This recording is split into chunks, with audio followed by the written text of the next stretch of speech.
इंदरम मित्र नूरगम गुरुद्वारम अज्ञान हित कीर्त मोहम्मद नकार संविदायम तदूरी अंत आत्मा शांति अंत आत्मा शांति अंत आत्मा शांति।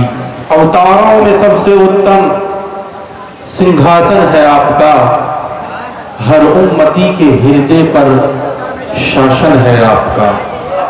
हीरे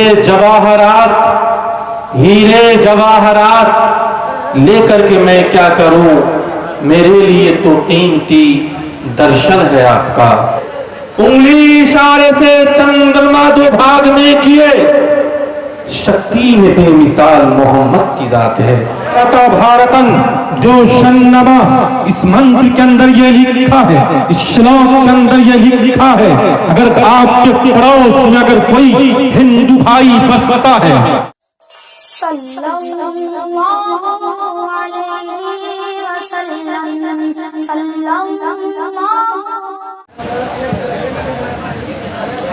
अल्हम्दुलिल्लाह अल्हम्दुलिल्लाहि रब्बिल आलमीन वल आक़िबतु लिल मुत्तक़ीन।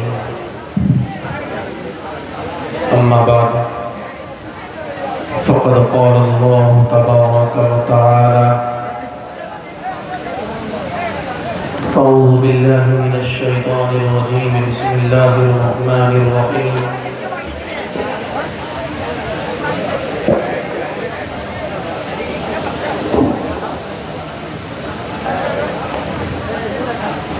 क़ुल इन कुन्तुम तुहिब्बूनल्लाह फत्तबिऊनी युहब्बिबकुमुल्लाहु व यग़फ़िर लकुम ज़ुनूबकुम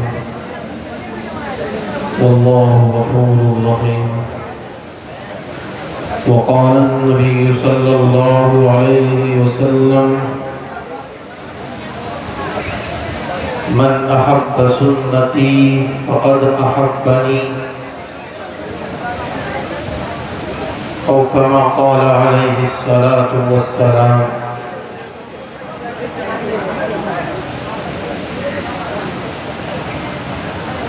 अदब्धानी यरूरस्य यरतानी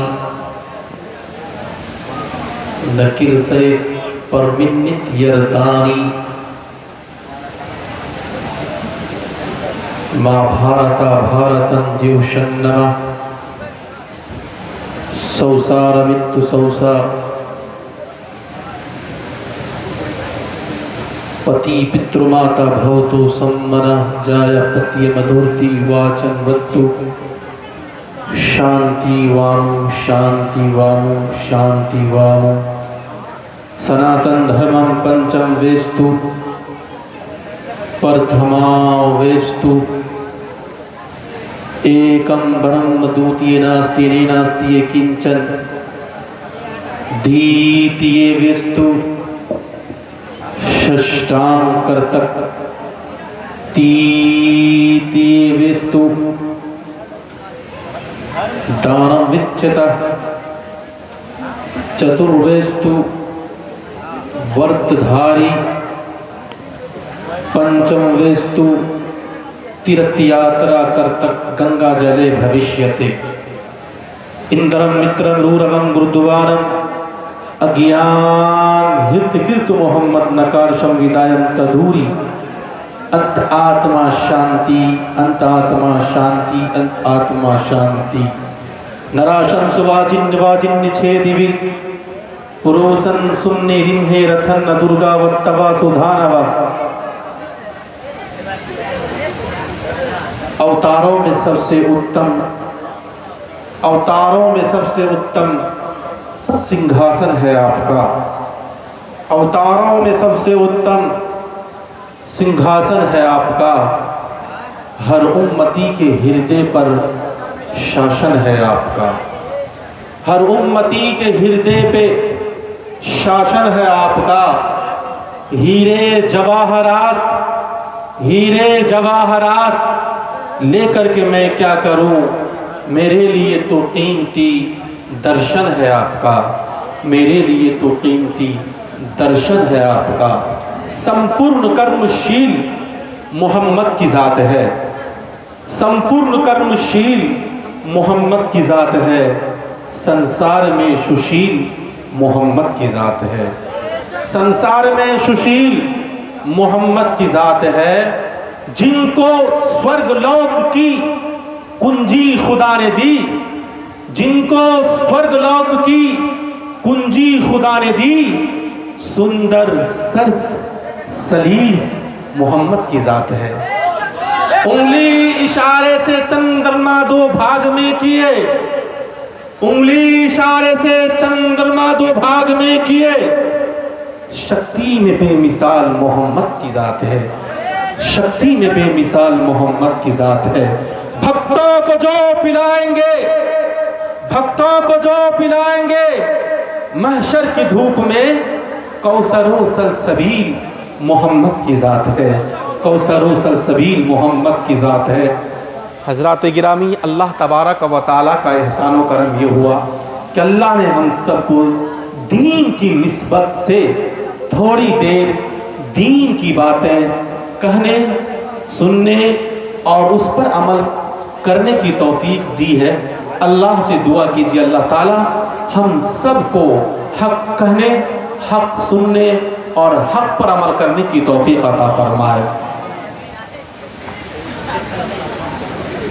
मैं आपको बता देना चाहता हूं, ये जलसा इस्लाह मुआशरा का जलसा है। ये बैनर आपने पढ़ा होगा। इस जलसे से आप पैगाम लेकर के जाओ, इस जलसे से कुछ मैसेज लेकर के जाओ, संदेश लेकर के जाओ। माँ भारता भारतन द्योशन्नमा सौसार बिल्तु सौसा के तहत ये मंत्र श्लोक अगर हमारे यहाँ पर हमारे गैर भाई बैठे हुए हैं, गैर मुस्लिम भाई अगर यहाँ बैठे हुए हैं, उन तक ये पैगाम जाना चाहिए कि माँ भारता भारतन द्योशन्नमा, इस मंत्र के अंदर ये लिखा है, इस श्लोक के अंदर ये लिखा है, अगर आपके पड़ोस में अगर कोई हिंदू भाई बसता है, अगर आपके पड़ोस में मेरे हिंदू भाई आप भी सुनो, अगर आपके पड़ोस में भी कोई हिंदू समाज, कोई मुस्लिम समाज का कोई भाई बसता है, तो याद रखो आप उनसे मोहब्बत करो और आप उनसे मोहब्बत करो। इंशाअल्लाह हिंदुस्तान की गंगा जमनी तहजीब कल भी बाकी था। इंशाअल्लाह अगर हमने और आपने पड़ोस के अंदर जो हमारे हिंदू समुदाय के लोग बसे हुए हैं उनके साथ मोहब्बत और हमने मवद्दत से उनके साथ अगर हम पेश आए, इंशाअल्लाह हमारे समाज के अंदर मोहब्बत का माहौल पैदा हो जाएगा। लेकिन शर्त यह है कि हम और आप मिल करके रहेंगे। तय करो, तमन्ना करो। अथर्ववेद के अंदर यह लिखा, माँ भारता भारतन द्योशन्नमा सौसार मृत्यु सौसा, भाई भाई से मिले तो मोहब्बत के साथ मिले, बहन अगर अपनी बहन से मिले तो मोहब्बत के साथ मिले, नफरत के साथ ना मिले, अदावत के साथ ना मिले। नौजवानों सुनो, सुनो, दिल की कानों से सुनो, मुहम्मदुर रसूलुल्लाह सल्लल्लाहु अलैहि वसल्लम को ईश्वर परमात्मा ने ऐसे हालात में भेजा, ऐसे दौर में भेजा जिस समय नफरत का माहौल था, अदावत का माहौल था, दुश्मनी का माहौल था, बुग़्ज़ का माहौल था। ऐसे समय में, ऐसे वक्त में अल्लाह तबारक व तआला ने पैगंबरों को भेज करके, मैसेंजरों को भेज करके टूटे हुए दिलों को जोड़ दिया। जो आपस के अंदर दुश्मनी फैली हुई थी इसे खत्म कर दिया और आपस में मोहब्बत का बोलबाला पैदा हो गया। मुहम्मद रसूलुल्लाह आए, पूरी इंसानियत की दुनिया के अंदर मोहब्बत का माहौल पैदा हो गया। इसलिए आज तमन्ना करो, तय करो कि इंशाअल्लाह पड़ोस में रहने वाले भाई, चाहे वो मुस्लिम समुदाय के हो, चाहे वो हिंदू समुदाय के हो, जो भी हो, उनसे हम लोग मोहब्बत करेंगे इंशाअल्लाह। कितने लोग तैयार हैं? थोड़ा हाथ उठा के बतलाएं इंशाअल्लाह। नौजवानों सुनो, दिल की कानों से सुनो। आज समाज का हाल, इस्लाह मुआशरा का बैनर लगा हुआ है, समाज का हाल इतना बिगड़ गया है कि हम और आप डायबिटीज जैसे बीमारी से हम परेशान नहीं होते हैं, हम कैंसर ऐसी बीमारी से हम परेशान नहीं होते हैं जितनी परेशानी के समाज के अंदर अगर कोई नौजवान तरक्की कर रहा होता है हमें तकलीफ पहुंचती है। अगर समाज के अंदर किसी लड़के को नौकरी मिल रही होती है हमें परेशानी होती है। अगर समाज के अंदर अगर पड़ोस में कोई मकान बना रहा है, कोई बिल्डिंग ठोक रहा है, हमें परेशानी होती है। परेशानी क्यों होती है? कि मैं तरक्की नहीं कर रहा हूं और ये तरक्की कर रहा है, इसलिए परेशानी होती है। नौजवानों, इस चीज को अपने दिलों से निकाल दो, दिमाग से निकाल दो, बल्कि अल्लाह से दुआ करो, अल्लाह मैं किसी से चलने वाला नहीं, अल्लाह मैं किसी से हसद करने वाला नहीं, अल्लाह मैं किसी से बुग़्ज़ रखने वाला नहीं, अल्लाह मेरा किरदार तू ये है, मेरा अखलाक तू ये है। रात के 12 बजे, रात के 1 बजे अगर समाज के अंदर कोई बीमार हो जाता है, किसी की तबीयत खराब हो जाती है, अगर समाज का कोई आदमी, कोई व्यक्ति मुझे पुकारता है, मैं रात के 12 बजे, रात के 1 बजे, अल्लाह मैं उसकी तीमारदारी के लिए मैं तैयार रहता हूँ। अल्लाह मेरे हाथों के अंदर ऐसी ताकत दे, अल्लाह मेरे बाजू के अंदर ऐसी ताकत दे, मेरे पाँव के अंदर ऐसी ताकत दे, मैं उसका सहारा बन सकूं। अल्लाह मेरे हाथों के अंदर ऐसी ताकत दे, मैं यतीमों का सहारा बन सकूं, मैं गरीबों का सहारा बन सकूं, मैं बेवाओं का सहारा बन सकूं। इंशाअल्लाह तबारक व तआला अल्लाह तबारक व तआला आपको भी नवाज देगा।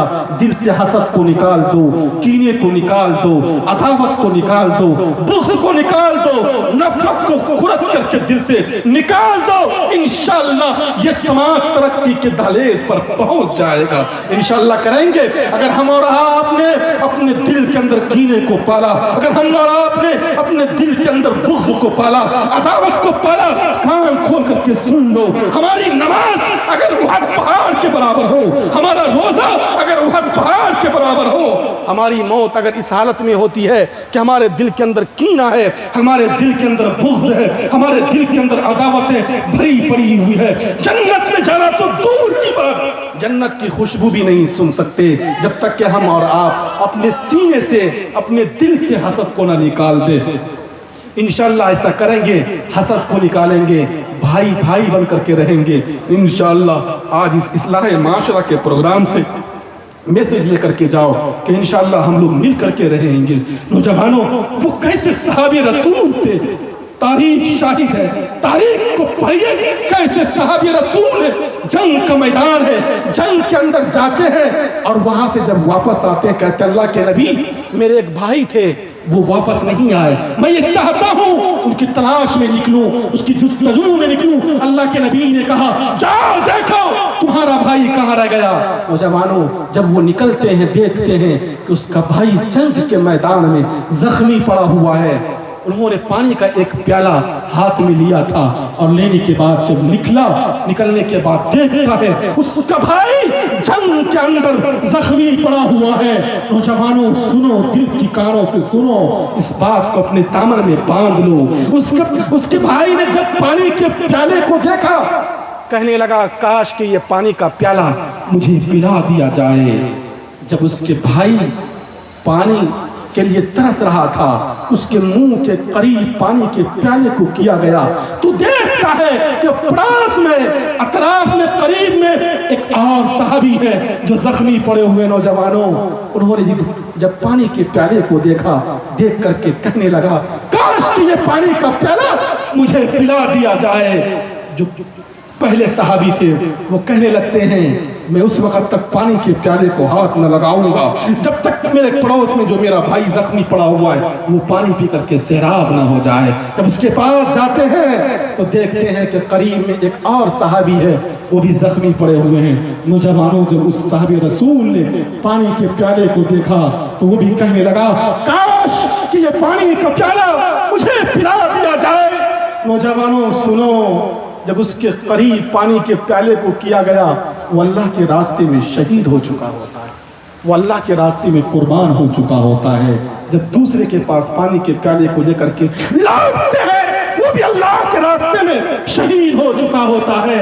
जब पहले वाले के पास आते हैं वो भी अल्लाह के रास्ते में शहीद हो चुका होता है। वो कैसे सहाबी थे, अपने भाई के लिए पानी पीना तो दूर की बात, अपनी जान तक कुर्बान कर दिया करते थे। आज हम कहते हैं कि हम अल्लाह के रसूल के मानने वाले, आज हम कहते हैं हम साहबे रसूल के चाहने वाले हैं। नौजवानों, अगर हमारे सामने पानी लाया जाता है तो हम सोचते हैं पहले मुझे पिला दिया जाए। अगर किसी के सामने खाना पेश किया जाता है तो सोचते सबसे पहले खाना मुझे खिला दिया जाए। नौजवानों, जब तक हम और आप इस समाज के अंदर मिलजुल करके नहीं रहेंगे, ये समाज तरक्की के दहलीज पर नहीं पहुंच सकता। तय कर लो, तमन्ना कर लो, इंशाअल्लाह हम लोग मिल करके रहेंगे। और जिस तरह किरदार साहब रसूल ने जंग के मैदान के अंदर किया था, वो किरदार हम लोग भी इंशाअल्लाह इस दुनिया के अंदर हम लोग करेंगे इंशाअल्लाह। तो जवानों, मैंने मंत्र पढ़ा, श्लोक जो पढ़ा है, सनातन धर्मम पंचम वेस्तु प्रथमा वेस्तु एकम ब्रह्म द्वितीय नास्ति नेनास्ति किंचन। इस मंत्र के अंदर, श्लोक के अंदर क्या लिखा है? सनातन धर्मम पंचम बिंदु। सनातन धर्म की बुनियाद 5 चीजों पर है। हमारे उलमा बैठे हुए हैं, उलमा से आपने सुना होगा, उलमा आपके सामने बयान करते होंगे, बुनियल इस्लाम वाला खमसिन शहादत अल्ला इलाहा इल्लल्लाह। उलमा कहते हैं इस्लाम की बुनियाद 5 चीजों पर है। पहली चीज क्या है? शहादत अल्ला इलाहा इल्लल्लाह। मैं गवाही देता हूं अल्लाह के सिवा कोई इबादत के लायक नहीं है। और हमारे हिंदू भाई की किताबों में लिखा, सनातन धर्मम पंचम वेस्तु प्रथमा वेस्तु एकम ब्रह्म द्वितीय नास्ति नेनास्ति किंचन। ये लिखा, सनातन धर्म की बुनियाद भी 5 चीजों पर है। पहली चीज जो है वो ये है कि एकम ब्रह्म द्वितीय नास्ति नेनास्ति किंचन, कि ईश्वर परमात्मा प्रभु एक है, उसी की भक्ति की जाएगी, उसी की प्रार्थना की जाएगी, उसी की पूजा की जाएगी। हमारे हदीस के अंदर क्या है? शहादत अल्ला इलाहा इल्लल्लाह व अन्ना मुहम्मदन अब्दुहु व रसूलुहु। अल्लाह के सिवा कोई इबादत के लायक नहीं, उसी की इबादत की जाएगी, उसी की पूजा की जाएगी, उसी की प्रार्थना की जाएगी। और हमारे हिंदू भाई की किताबों के अंदर भी लिखा, एकम ब्रह्म द्वितीय नास्ति नेनास्ति किंचन, ईश्वर परमात्मा एक है, उसी की भक्ति की जाएगी। द्वितीय वेस्तु षष्ठांग कर्तक। हमारे हिंदू भाई की किताबों के अंदर लिखा, दूसरी चीज, मैं बहुत ज्यादा आवाज खींच रही है, बहुत ज्यादा। द्वितीय वेस्तु षष्ठांग कर्तक। दूसरी चीज जो हमारे हिंदू भाई की किताबों के अंदर लिखा वो ये है कि षष्ठांग कर्तक। षष्ठांग कहा किसको जाता है? षष्ठांग पहले आप सुनिए, षष्ठांग उसको कहा जाता है जो 8 अंग से इबादत की जाती है, उसे षष्ठांग कहा जाता है। जब आप सजदे की हालत में जाओगे तो तब आपको पता चलेगा षष्ठांग किसको कहा जाता है। हमारे यहाँ क्या दूसरी चीज? वो इकामिस सलाह, नमाज का कायम करना। तृतीय वेस्तु दानम विच्चता। तीसरी चीज क्या है? हमारे हिंदू भाई की किताबों के अंदर दान करना, लोगों को देना, लोगों को बांटना। और हमारे किताबों के अंदर क्या लिखा है? वो ईता ज़कात, ज़कात का देना। तीसरी चीज है वो ईता ज़कात, ज़कात का देना। और चौथी चीज हमारे यहाँ क्या है? वो सौमी रमजान, रमजान के रोजे रखना। और हमारे हिंदू भाई की किताबों में लिखा, चतुर्वेस्तु व्रतधारी, उपास रहना, भूखा रहना, प्यासा रहना। और पंचम वेस्तु तीर्थ यात्रा कर्तक, गंगा जले भविष्यते। पांचवी चीज हमारे हिंदू भाई की किताबों के अंदर ये लिखा, पंचम वेस्तु तीर्थ यात्रा कर्तक, गंगा जले भविष्यते। ऐसी जगह का यात्रा करना, ऐसी जगह का सफर करना जहां गंगा जल मौजूद हो। और हमारे यहाँ 5वीं चीज क्या है? वह हज्जुल बैती मन इस्तता इलैहि सबीला। अल्लाह के रास्ते में सफर करना, अल्लाह के रास्ते में हज करना। अगर आपको अल्लाह ने साहिब हैसियत बनाया है, साहिब दौलतमंद बनाया है, तो आपके ऊपर हज है। हमारे यहाँ क्या है?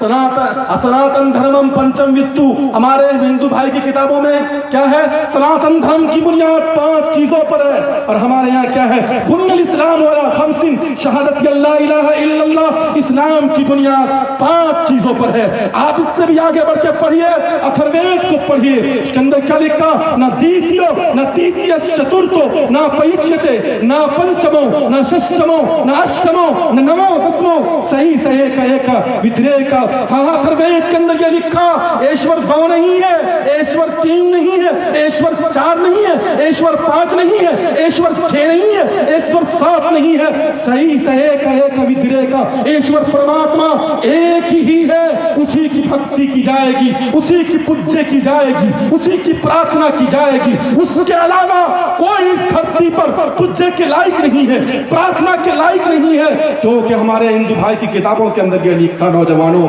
इसलिए आज तय करो, तमन्ना करो कि हम लोग भक्ति करेंगे, इबादत करेंगे, सिर्फ एक अल्लाह की इबादत करेंगे।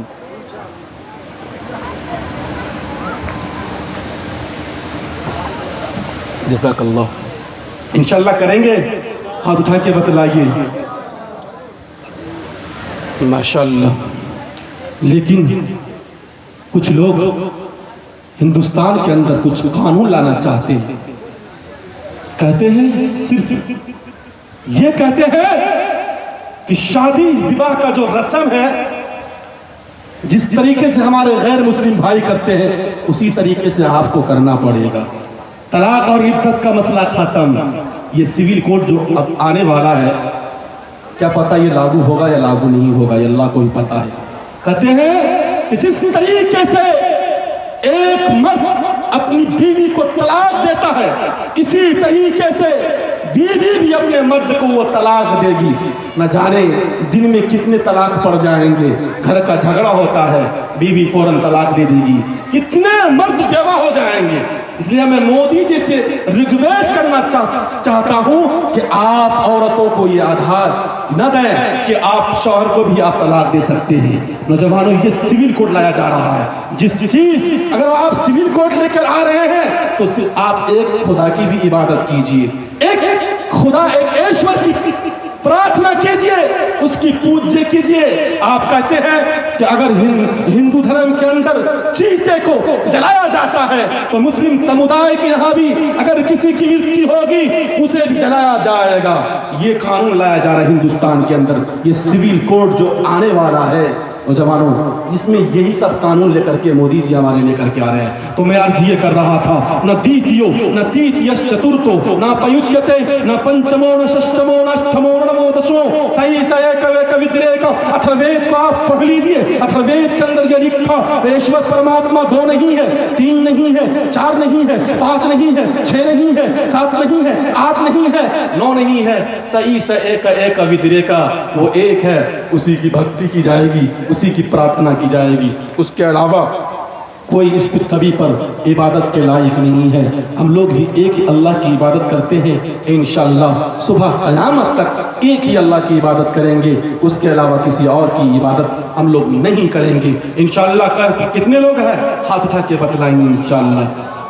नौजवानों, मैं बताता चलूँ कि हम लोग ऐसे दौर में बैठे हुए हैं, ऐसे हालात में हम लोग बैठे हुए हैं। आपने भी यूट्यूब पर देखा होगा, फेसबुक पर देखा होगा, जो सीमा नाम की लड़की है, जो पाकिस्तान से प्रवेश करके कहाँ दुबई जाती है, दुबई के बाद जाकर के वो नेपाल बॉर्डर को पार करती है, नेपाल बॉर्डर को पार करके फिर वो हिंदुस्तान के बॉर्डर को वो पार करके हिंदुस्तान आती है, जो अपना नाम सीमा बतलाती है और आकर के वो यहाँ ब्याह शादी रचाती है। नौजवानों सुनो, ये किसकी कमजोरी की वजह से हुआ? ये किसकी वजह से हुआ? सीमा पाकिस्तान से आती है और वो ये इस्लाम को बदनाम करने की कोशिश करती है। वो ये कहती है कि मैं मुस्लिम खातून हूँ, मैं मुस्लिम खातून हूँ, तुम मुस्लिम खातून नहीं हो सकते। इसलिए कि मुसलमान जो औरतें होती है उसे पता होता है, क्या पता होता है, जब तक उसका पिछला शौहर उसे तलाक ना दे दे, वो इद्दत गुजार ना ले ले, उसके साथ हलाला ना हो जाए, उसका निकाह नहीं होने वाला है, उसका निकाह बातिल है और वो ईमान से निकल जाती है। नौजवानों, वो सीमा ये कहती है कि हमने सचिन के साथ हमने विवाह रच लिया है, हमने सचिन के साथ ऐसा कर लिया है, वैसा कर लिया है। आज समाचार के अंदर, न्यूज के अंदर आपने देखा होगा कि वो जासूसी करने के लिए आई है, कोई ये कह रहा है कि सीमा अपनी मोहब्बत में आई है, कोई ये कह रहा है कि सीमा पता नहीं कहां पर जा करके वो क्या से क्या करेगी। नौजवानों, ये क्यों आया हमारे यहाँ? हमने एक तारीख के हवाले से हमने एक किताब पढ़ी और उस किताब के अंदर ये लिखा, ये मुसलमानों की कमजोरी की वजह से हुआ। हमने अपनी बेटी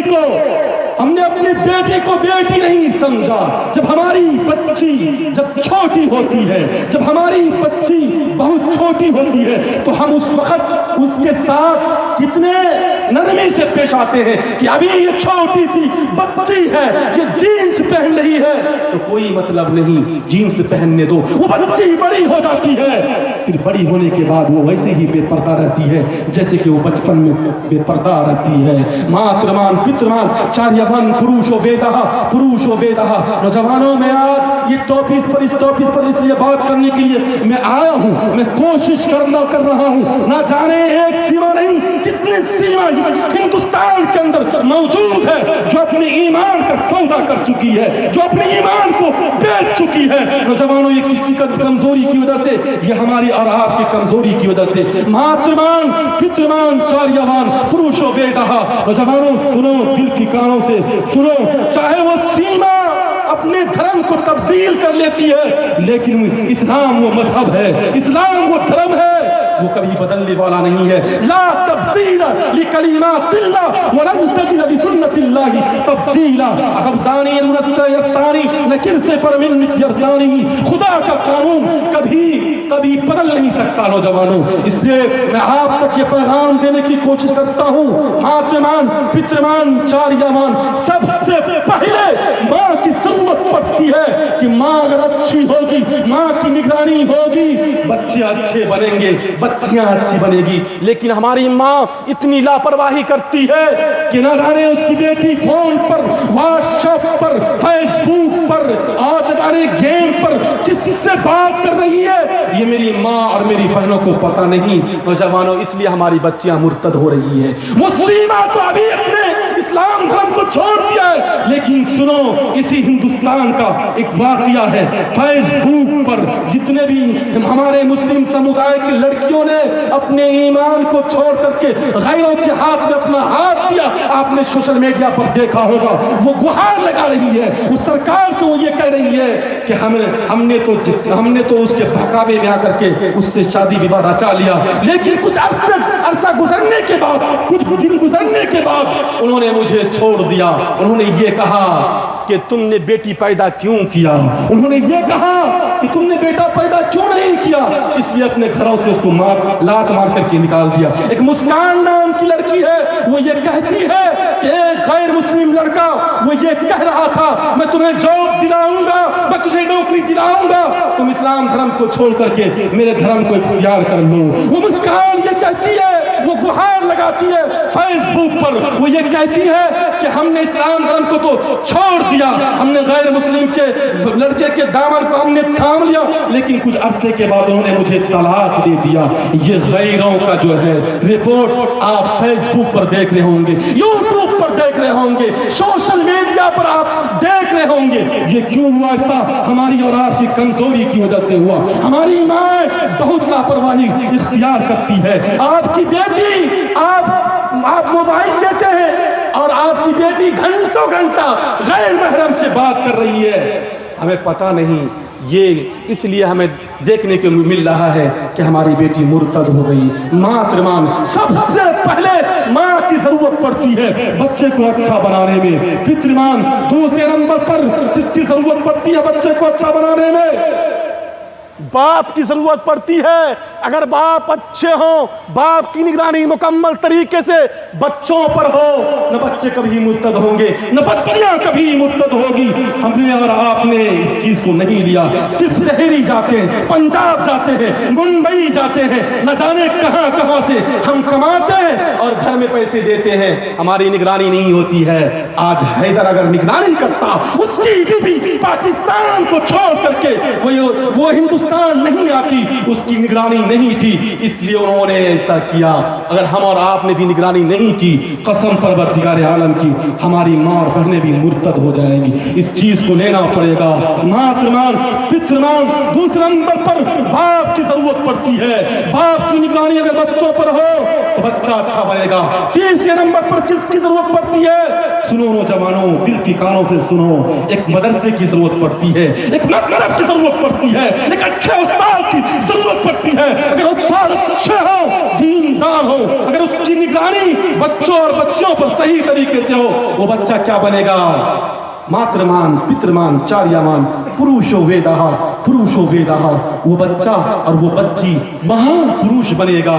अगर हमने और आपने ऐसा नहीं किया तो हमारा और आपका बच्चा कभी महान पुरुष नहीं बन सकता। इसलिए इस चीज को लेना पड़ेगा। ये दौर जो चल रहा है, आपको मैं बताता चलूं, ये दौर बहुत खतरनाक दौर चल रहा है। आपको मैं बताऊं, जमाने की 3 किस्में हैं। जमाने की कितनी किस्में हैं? 4 किस्में हैं। सबसे पहला युग आया, क्या कौन सा युग आया? सबसे पहला युग आया सतयुग। सतयुग यानी सच्चाई का युग आया। और इस युग की लंबाई कितनी रही? तकरीबन 17 लाख 18,000 साल ये युग रहा, ये जमाना रहा। किताबों में लिखा कि 17 लाख 18,000 साल लंबा रहा सतयुग। और इस युग के अंदर ना कोई बुराई थी, ना कोई गैर इत्मीनानी थी। हर शख्स अच्छाई के साथ जिंदगी गुजार रहा था, सच्चाई का बोलबाला था। उसके बाद आया त्रेता युग, उसकी लंबाई 12,94,000 साल लंबा रहा। और इस युग के अंदर, इस जमाने के अंदर थोड़ा थोड़ा गुनाह का काम प्रवेश करना शुरू किया, दाखिल होना शुरू हुआ। उसके बाद तीसरे नंबर पर आया द्वापर युग। इसकी लंबाई 8,64,000 साल लंबा रहा। कहते हैं कि इस युग के अंदर बुराई आम हो गई, बेहयाई आम हो गई। और आखिरी युग, आखिरी जमाना जो आया, वो आया कल युग। जो ये युग चल रहा है, इसकी लंबाई 4,32,000 साल ये युग रहेगा, जिसके तकरीबन 50,000 साल गुजर चुके हैं। नौजवानों, और बताया गया है कि इस युग के अंदर क्या होगा। इस युग के अंदर, इस जमाने के अंदर लोग एक दूसरे के खून के प्यासे हो जाएंगे, लोग एक दूसरे पर अत्याचार करेंगे। और इसी जमाने के अंदर मोहम्मद रसूलुल्लाह सल्लल्लाहु अलैहि वसल्लम आएंगे और आने के बाद जुल्म को खत्म करेंगे, अदावत को खत्म करेंगे, नफरत को खत्म कर देंगे। जो बेटियों को इज्जत के साथ जमीन के अंदर जिंदा दरगोर किया जाता था, उन बेटियों को इज्जत का मकाम दिया जाएगा। मोहम्मद रसूलुल्लाह सल्लल्लाहु अलैहि वसल्लम इसी दौर में आए, ऐसे हालात में आए। तो जवानों में बताता चलूं कि मोहम्मद रसूलुल्लाह सल्लल्लाहु अलैहि वसल्लम ऐसे हालात में आए, इसी कल युग के अंदर आए। और इसी कल युग के अंदर मोहम्मद रसूलुल्लाह सल्लल्लाहु अलैहि वसल्लम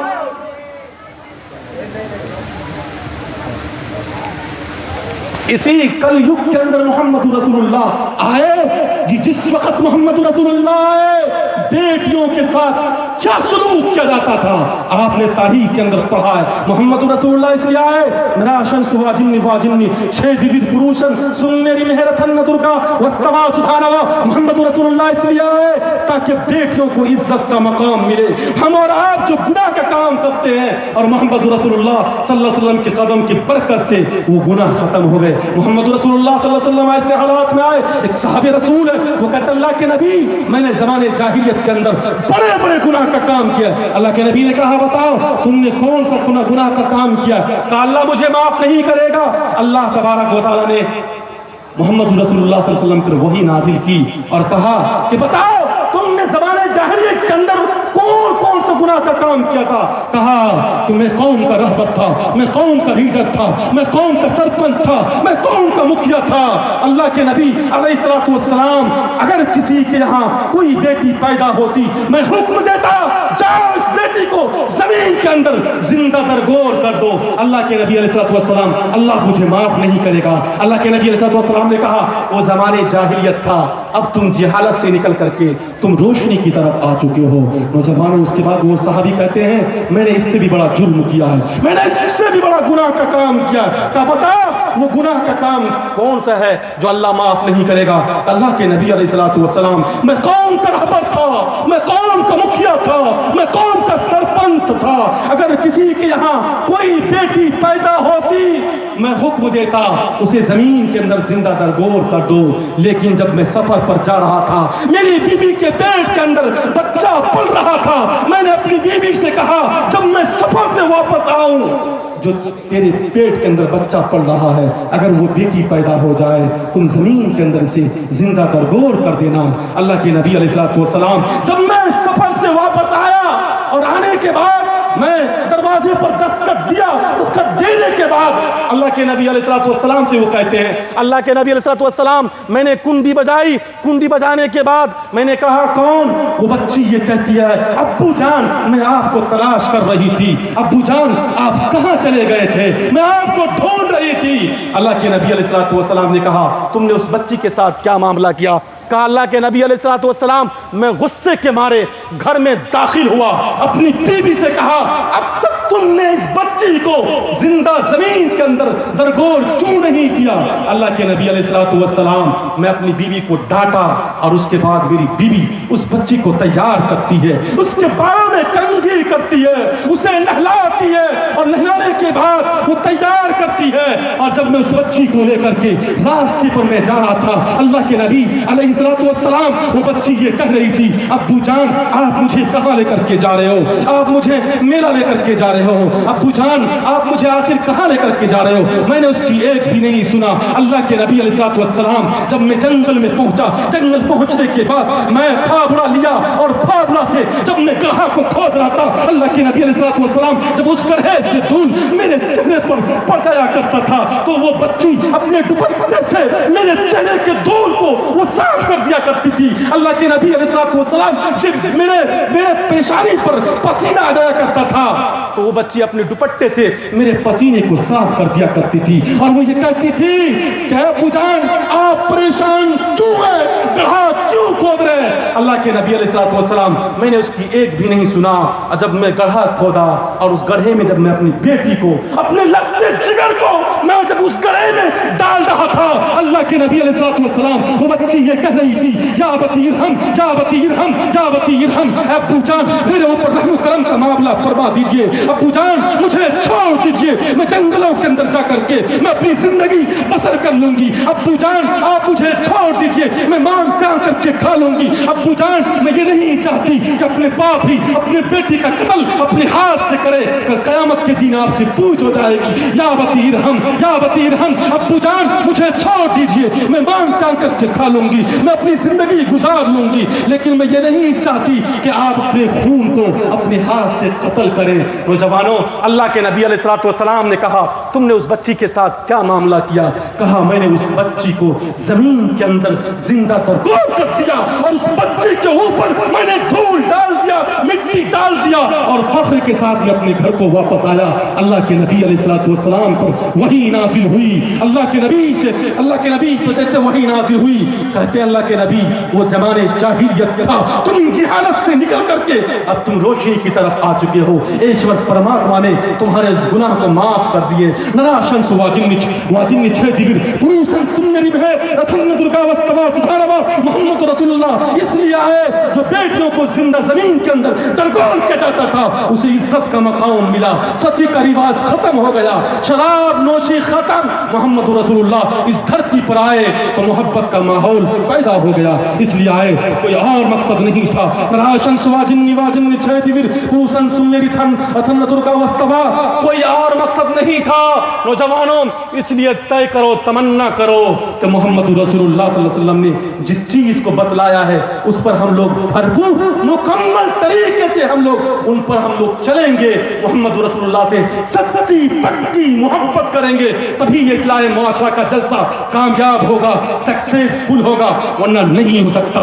लाख जलसे करा लो, लाख जुलूस करा लो, अगर अमल नहीं है तो जवानों जलसे कराना बेकार है। इसलिए तय करके यहाँ से जाओ, तमन्ना करके जाओ कि समाज के अंदर हम लोग बेदारी पैदा लाएंगे। अपने बेटे की निगरानी हम खुद करेंगे, अपने बेटों की निगरानी हम खुद करेंगे, और अपने बच्चों को इंग्लिश पढ़ाने से पहले, अपने बच्चों को मैथ पढ़ाने से पहले, अपने बच्चे को साइंस पढ़ाने से पहले हम पहले दीनी तालीम से अपने बच्चे और अपने बच्चों को आरास्ता करेंगे। अगर हमने और आपने इस अज़्म को लेकर के, इस हौसले को लेकर के, इस जलसे इस्लाह मुआशरा से अगर हम और आप खड़े होंगे, इंशाअल्लाह हमारा समाज तरक्की के दहलीज पर पहुंच जाएगा। वो कैसी माँ थी मेरी माँ बहने, अगर आप भी पिंडाल के बाहर से अगर आप सुन नहीं है तो आप भी अखलाक लेकर के जाओ। कैसी माँ थी जिसके दिल के अंदर तड़प थी, जिसके दिल के अंदर तमन्ना थी, क्या थी? जब तक मेरा बच्चा हाफिज न बन जाए, जब तक मेरा बच्चा कारी कुरान न बन जाए, जब तक मेरा बच्चा आलिम दीन न बन जाए, उस वक्त तक मैं एक्सेप्ट नहीं करूंगा कि ये मेरा बच्चा है। कैसी माँ थी, बेवा थी, और उसके बेटे के सर पर से बाप का साया खत्म हो चुका था, बच्चा भी यतीम हो चुका था। लेकिन सुनो, दिल के कानों से सुनो, उस माँ ने ये तय कर लिया था, ये अज़्म कर लिया था, जब तक मेरा बच्चा हाफिज न बन जाए, जब तक मेरा बच्चा आलिम दीन न बन जाए, जब तक मेरा बच्चा कारी कुरान न बन जाए, उस वक्त तक मैं एक्सेप्ट नहीं करूंगा कि ये मेरा लाडला है, ये मेरा बेटा है। नौजवानों, ऐसा ही हुआ। इससे मुख्तसर मैं तफसील में जाना नहीं चाहता। उस बच्चे का दाखिला मदरसे के अंदर होता है, वो बच्चा पढ़ना शुरू करता है, पढ़ता है, और पढ़ने के बाद कुछ अरसा गुजर जाने के बाद बच्चे को माँ की याद आती है, माँ की याद सताने लगती है। वो बच्चा कहता है कि उस्ताद जी आप मुझे छुट्टी दे दीजिए, लेकिन उसकी माँ ने ये शर्त लगा दी थी, माँ ने ये कहा था ये बच्चा हमारा है, आप इसको छुट्टी मत दीजिएगा जब तक ये बच्चा हाफिज न बन जाए। माँ का दिल देखिए कितना बड़ा, माँ ने ये अज़्म मुसम्मा कर लिया था, मेरा बेटा हाफिज बनेगा, आलिम बनेगा।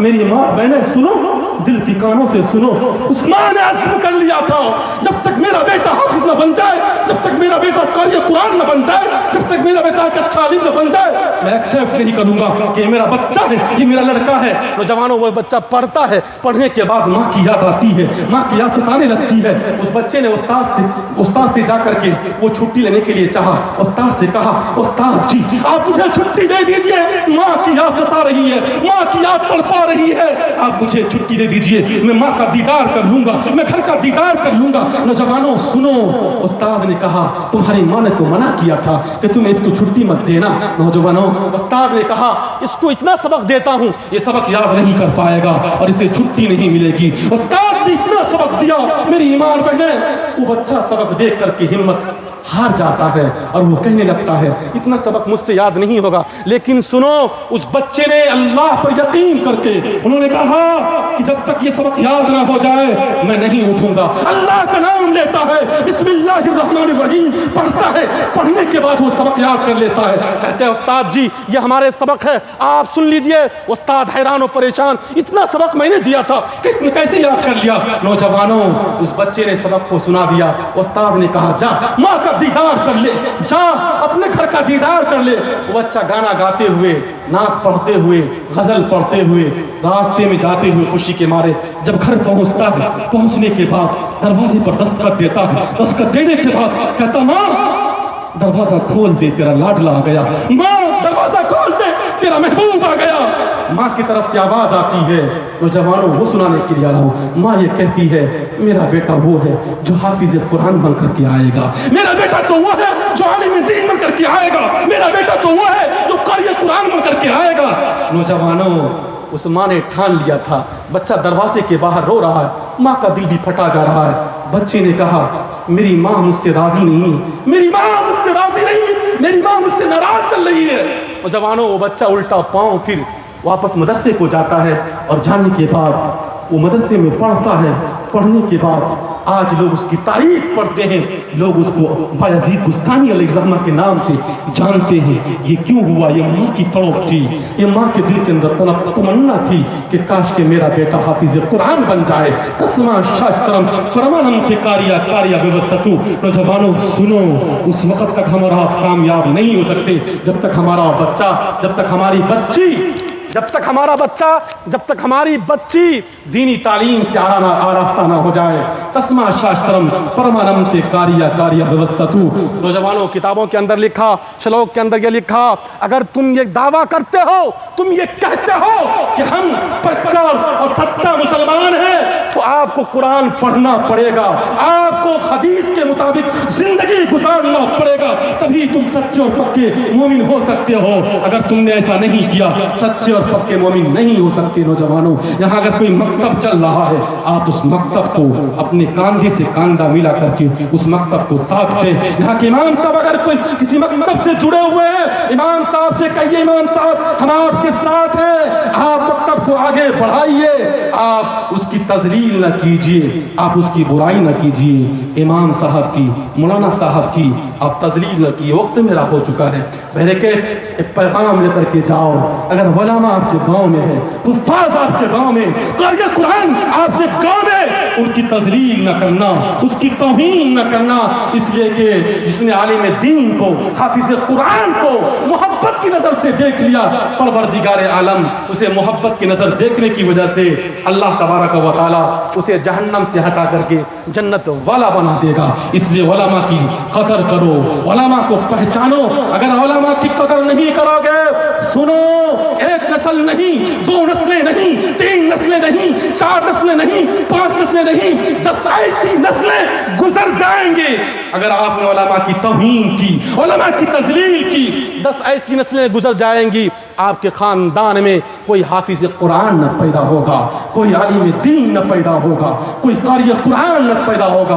उलमा की आप तजलील न करें, उलमा की अज़मत को पहचानो, उलमा की बढ़ाई करो। इंशाअल्लाह हम लोग ऐसा करेंगे। कितने लोग हैं, अगर हम और आपने इन चंद बातों पर अगर हमने और आपने अमल कर लिया, इंशाअल्लाह हमारी बिगड़ी हुई समाज को अल्लाह तबारक व तआला किसी न किसी हद तक कामयाबी के दहलीज पर पहुंचा देगा। लेकिन शर्त यह है कि हम लोग अमल करने वाले बन जाएं। इंशाअल्लाह सीए से डरना नहीं है, हमें एनआरसी से डरना नहीं है। कुरान में अल्लाह ने कहा, ला तब्दील लिकलिमातिल्लाह, खुदा के कानून को कोई बदल नहीं सकता। वलन तजिद लिसुन्नतिल्लाहि तब्दीला, खुदा के कवानीन में जर्रा बराबर भी तब्दीली नहीं हो सकती। हम शरीयत के मुताबिक चलने वाले हैं, हम उस मजहब का फॉलोवर्स हैं, हम उस इस्लाम के मानने वाले हैं, इस्लाम के चाहने वाले हैं जो तेजी के साथ इस दुनिया के अंदर फैल रहा है। इस्लाम इतनी तेजी के साथ फैला, कैसे फैला? 313 आदमी के जरिए से इस्लाम तेजी के साथ फैला। इस्लाम 10 साल में फैला। क्यों फैला? इस्लाम ने मोहब्बत की, नफरत को खत्म किया, इसके तेजी के साथ इस्लाम फैला। जहां पर मदद की जरूरत पड़ी, इस्लाम ने मदद दी, मदद से हाथ नहीं मोड़ा, इसलिए इस्लाम तेजी के साथ फैला। इस्लाम सच्चाई का पैगाम देता है, इस्लाम अच्छाई का पैगाम देता है, इस्लाम अच्छाई का मैसेज देता है। नौजवानों, इसलिए इस्लाम के मुताबिक हमें मरना है, इस्लाम के मुताबिक हमें जिंदगी गुजारना है। इंशाअल्लाह अगर हम और आपने ऐसा कर लिया, इंशाअल्लाह हमारी कामयाबी कदम चूमेगी। अल्लाह ताला से दुआ कीजिए, अल्लाह ताला हम सबको करने सुनने से ज्यादा अमल करने की तौफीक अता फरमाए। चमन में जब तक फूल खिलते रहेंगे, रही जिंदगी, इंशाअल्लाह फिर मिलते रहेंगे। मैं शुक्रगुजार हूँ हजरत मौलाना मुस्तफा साहब का, जिन्होंने इस अदना से फकीर को अपने प्रोग्राम का हिस्सा बनाया। इसी तरीके से यहाँ के कमेटी वालों का मैं शुक्रगुजार हूँ कि उन्होंने बहुत अच्छा मैसेज हम लोगों को दिया। उन्होंने मेहमान नवाजी में कोई कमी और कोई कसर नहीं छोड़ी। जब से हम लोग यहाँ आए, माशाल्लाह मेहमान नवाजी के साथ अल्लाह ताला इन कमेटी वाले के हौसले को सलामत रखे। अल्लाह से मैं दुआ करता हूँ, अल्लाह